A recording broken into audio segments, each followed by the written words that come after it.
ಸ್ನೇಹಿತರೆ, ಬಹಳಷ್ಟು ಜನ ಸ್ನೇಹಿತರು ಕೇಳ್ತಾ ಇರ್ತಾರೆ, ನಾವೊಂದು ಪತ್ರಿಕೆ ಮಾಡಬೇಕು, ಯಾವ ರೀತಿ ಮಾಡಬೇಕು, ಬದಲಾವಣೆ ಆಗಿದೆ, ರೂಲ್ಸ್ ಆ್ಯಂಡ್ ರೆಗ್ಯುಲೇಷನ್ಸ್ ಭಾಳ ಬದಲಾವಣೆ ಆಗಿದೆ, ಯಾವ ರೀತಿ ಮಾಡಬೇಕು ಅಂತ ಗೊತ್ತಾಗ್ತಾ ಇಲ್ಲ ಅಂತಾರೆ. ಭಾಳಷ್ಟು ಜನ ಸ್ನೇಹಿತರು ಕೇಳ್ತಾರೆ, ನಾನು ಆನ್ಲೈನಲ್ಲಿ ಡಿಜಿಟಲ್ ಮೀಡಿಯಾಗೆ ಎಂಟ್ರಿ ಆಗಬೇಕು, ಡಿಜಿಟಲ್ ಮೀಡಿಯಾದಲ್ಲಿ ಯಾವ ರೀತಿ ನಾವು ತೊಡಗಿಸ್ಕೊಳ್ಬೇಕು, ಅತಿ ಕಡಿಮೆ ವೆಚ್ಚದಲ್ಲಿ ವೆಬ್ಸೈಟ್ನ ಮೂಲಕ ನ್ಯೂಸ್ ಪೋರ್ಟಲ್ಗಳನ್ನು ಯಾವ ರೀತಿ ಪ್ರಾರಂಭ ಮಾಡಬೇಕು, ಯೂಟ್ಯೂಬ್ನಲ್ಲಿ ಯಾವ ರೀತಿ ವಿಡಿಯೋ ಹಾಕಬೇಕು, ಎಡಿಟಿಂಗ್ ಯಾವ ರೀತಿ ಮಾಡಬೇಕು, ಫೇಸ್ಬುಕ್ ಪೇಜ್ನಲ್ಲಿ ಯಾವ ರೀತಿ ಹಾಕಬೇಕು, ಎಲ್ಲದರ ಬಗ್ಗೆ ಕೇಳ್ತಾ ಇರ್ತಾರೆ. ನಾವು ಈ 10 ವರ್ಷಗಳಲ್ಲಿ ಏನು ಅನುಭವ ಪಡೆದಿದ್ವಿ, ಆ ಅನುಭವದ ಮೂಲಕ ನಾವು ತಿಳಿದುಕೊಂಡಿರುವಂತಹ ಮಾಹಿತಿಗಳನ್ನು ಸರಳವಾಗಿ ಎಲ್ಲರಿಗೂ ತಿಳಿಸುವಂತಹ ಒಂದು ಪ್ರಾಮಾಣಿಕ ಪ್ರಯತ್ನ ನಾವು ಮಾಡ್ತಾ ಇದ್ದೇವೆ. ಒಂದು ದಿನದ ಕಾರ್ಯಾಗಾರವನ್ನು ದಾವಣಗೆರೆಯಲ್ಲಿ ನಾವು ಆಯೋಜನೆ ಮಾಡಿದ್ದೇವೆ.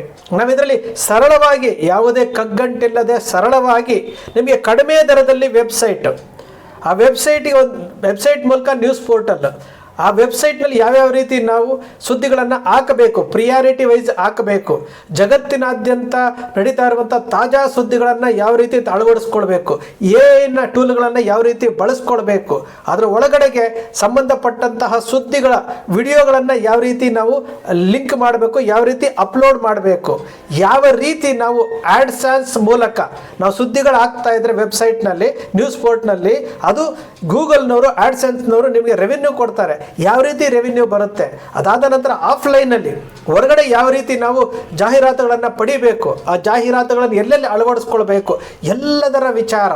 ಅದಾದ ನಂತರ ಈಗ ಪತ್ರಿಕೆ ಟೈಟಲ್ಗೆ ಯಾವ ರೀತಿ ಕಳಿಸ್ಬೇಕು, ಟೈಟಲ್ಗೆ ಯಾವ ರೀತಿ ಅಪ್ಲೈ ಮಾಡಬೇಕು, ಅದ್ರ ಪ್ರೊಸೀಜರ್ ಏನು, ಎಲ್ಲ ಬದಲಾವಣೆ ಆಗಿದೆ. ಹಿಂದೆ ಭಾಳ ಈಸಿ ಇತ್ತು ಅಂತಂದರೆ ಟೈಟ್ಲ್ ಹಾಕಿದ ತಕ್ಷಣ ಆಫ್ಲೈನಲ್ಲಿತ್ತು, DC ಮೂಲಕ ಕೊಡ್ತಿದ್ವಿ, AC ಮೂಲಕ ಅಥೆಂಟಿಕೇಶನ್ ಇರ್ತಿತ್ತು, ಆಗೋಗ್ತಿತ್ತು. ಈಗ ಆ ರೀತಿ ಅಲ್ಲ, ಈಗ ಬಹಳಷ್ಟು ಬದಲಾವಣೆಗಳು ಆಗಿದ್ದಾವೆ. ಎಲ್ಲ ಬದಲಾವಣೆಗಳನ್ನು ನಾವು ಅನುಭವದಿಂದ ಇವತ್ತು ಎಲ್ಲವನ್ನೂ ಹೇಳ್ಕೊಡ್ಬೇಕು ಅಂತೇಳಿ ಒಂದು ನಿರ್ಧಾರ ಮಾಡ್ಕೊಂಡಿದ್ದೀವಿ. ನಾವು ದಾವಣಗೆರೆಯಲ್ಲಿ ಒಂದು ಕಾರ್ಯಾಗಾರ, ಒಂದು ದಿನದ ಕಾರ್ಯಾಗಾರ, ಬಹುತೇಕ ಮಾರ್ಚ್ 1ನೇ ತಾರೀಕು ಅಂದ್ಕೊಂಡಿದ್ದೀವಿ. ಇಲ್ಲಿ ರಿಜಿಸ್ಟರ್ ಆದವರಿಗೆ, ಯಾರ್ಯಾರು ಆಸಕ್ತರು ಇದ್ದಾರೋ ಅವರಿಗೆ ಬೆಳಿಗ್ಗೆ 10:30ಕ್ಕೆ ಪ್ರಾರಂಭ ಆಗುತ್ತೆ. 1:30ವರೆಗೂ ಒಂದು ಸೆಷನ್ ಇರುತ್ತೆ, 2:30ರಿಂದ 5:30ವರೆಗೂ ಒಂದು ಸೆಷನ್ ಇರುತ್ತೆ.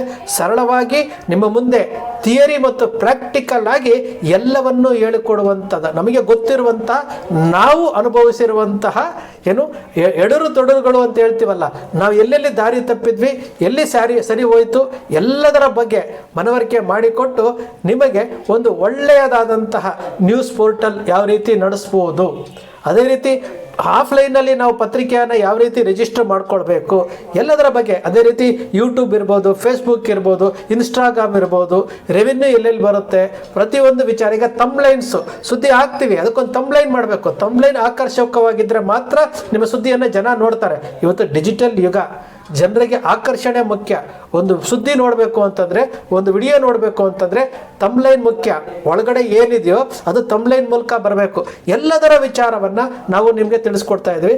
ಕೆಳಗಡೆ ಹಾಕಿರುವಂತಹ ಫೋನ್ ನಂಬರ್, ಈ ನಂಬರ್ಗೆ ನಿಮ್ಮ ವಿವರಗಳನ್ನು ಕಳಿಸಿಕೊಟ್ಟರೆ ನಾವು ಸ್ಥಳ, ಅಂದರೆ ದಾವಣಗೆರೆಯಲ್ಲಿ ಮಾಡೋದು ಪಕ್ಕ ಆಗಿದೆ. ಮಾರ್ಚ್ 1 ಅಂದ್ಕೊಂಡಿದ್ದೀವಿ. ಅದು ಎಲ್ಲಿ ಸ್ಥಳ, ಯಾಕಂದರೆ ಸಂಖ್ಯಾ ಅನುಗುಣವಾಗಿ ನಾವು ಸ್ಥಳವನ್ನು ನಿಗದಿ ಮಾಡಬೇಕಾಗುತ್ತೆ. ಒಂದು ಪ್ರಾಮಾಣಿಕ ಪ್ರಯತ್ನ ಮಾಡ್ತಾ ಇದ್ವಿ, ಅಕ್ಷರ ನೆಟ್ವರ್ಕ್ಸ್ನ ಮೂಲಕ ಒಂದು ಪ್ರಾಮಾಣಿಕ ಪ್ರಯತ್ನ ಮಾಡ್ತಾ ಇದ್ವಿ. ಆಸಕ್ತರು ಕೆಳಗಡೆ ಕಳಿಸಿರುವಂಥ 3 ನಂಬರ್ಗಳಿದ್ದಾವೆ. ಆ 3 ನಂಬರ್ಗಳಿಗೆ ನಿಮ್ಮ ಡೀಟೇಲ್ಸನ್ನು ಕಳಿಸ್ಕೊಂಡು ರಿಜಿಸ್ಟರ್ ಆದವರಿಗೆ ಕರೆ ಮೂಲಕ, ಫೋನ್ ಮೂಲಕ ನಾವು ಮಾತನಾಡ್ತೀವಿ. ಹೆಚ್ಚಿನ ಮಾಹಿತಿ ಬೇಕು ಅಂದರೆ ಫೋನ್ ಮಾಡಿ ವಿಷಯ ಹೇಳ್ತೀವಿ. ಮಾರ್ಚ್ 1ನೇ ತಾರೀಕು ಭಾನುವಾರ ದಾವಣಗೆರೆಯಲ್ಲಿ ಇರುತ್ತೆ. ಸ್ಥಳವನ್ನು ಹೇಳ್ತೇವೆ, ಸ್ಥಳವನ್ನು ಮುಂದಿದ್ದು ಹೇಳ್ತೇವೆ. ನಿಮಗೆ ಏನಾದರೂ ಇದ್ರ ಬಗ್ಗೆ ಆಸಕ್ತಿ ಇತ್ತು ಅಂತಂದರೆ ನಿಮಗೆ ಅಪ್ಲೈ ಮಾಡ್ಕೊಳ್ಬೋದು.